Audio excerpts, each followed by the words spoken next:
life.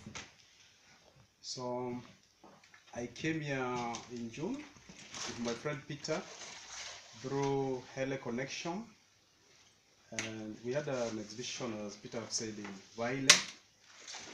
So since then we have been invited to another exhibition in this place, and I'm very happy about it because of meeting all of you.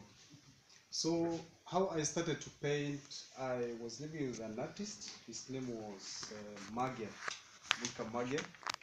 He gave me the basics because I knew how to do the sketches, but I did not know the basics of painting. So he gave me the basics of mixing colors. It could help me out because he was a very busy artist and he was painting big murals.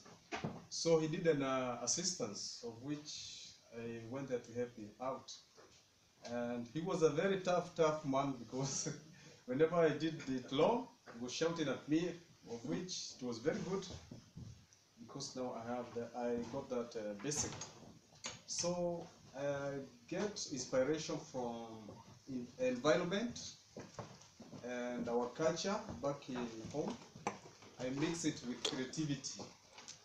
So I'm not limited in my painting because I have that freedom when I'm painting. I can paint anything. I'm not type of those artists who are just specific in one area. Like there are those who do portraits. There's also do landscapes. But for me, I experiment on many things. So thank you once again. I don't express